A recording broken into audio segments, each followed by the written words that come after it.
जय जय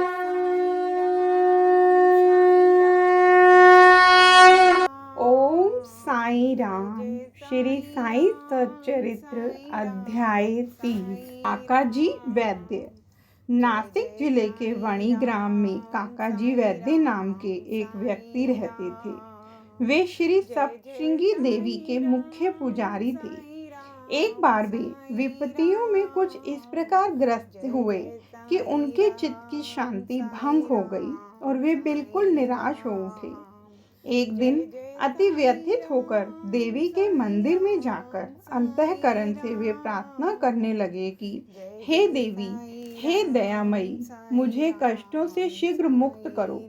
उनकी प्रार्थना से देवी प्रसन्न हो गई और उसी रात्रि को उन्हें स्वप्न में बोली कि तू बाबा के पास जा, वहां तेरा मन शांत और स्थिर हो जाएगा।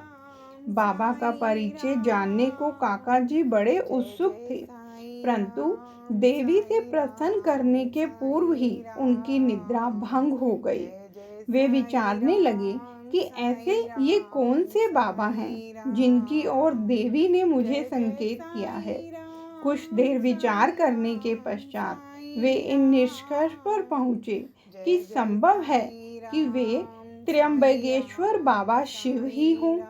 इसलिए वे पवित्र तीर्थ त्र्यंबक नासिक गए और वहां 10 दिन व्यतीत किए। वे प्रातःकाल उठकर स्नानादि से निर्वित हो रुद्र मंत्र का जाप कर साथ ही साथ अभिषेक व अन्य धार्मिक कृत्य भी करने लगे, परंतु उनका मन पूर्ववत ही अशांत बना रहा। तब फिर अपने घर लौटकर वे अति करुण स्वर में देवी की स्तुति करने लगे। उसी रात्रि में देवी ने उन्हें पुनः स्वप्न में दर्शन देकर कहा कि तू व्यर्थ ही त्र्यंबकेश्वर क्यों गया?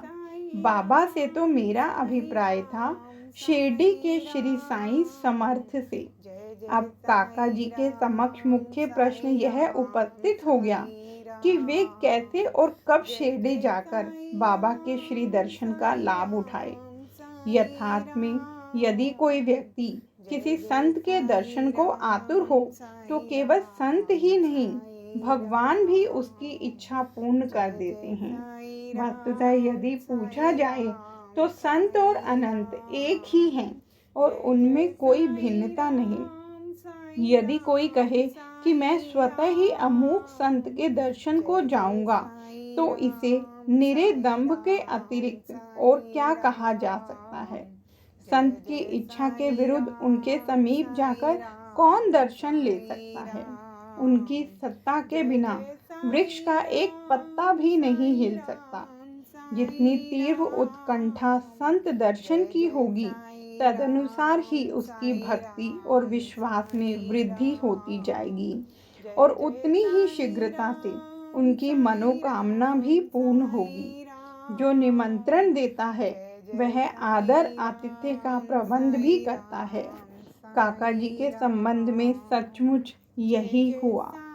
जय साई राम।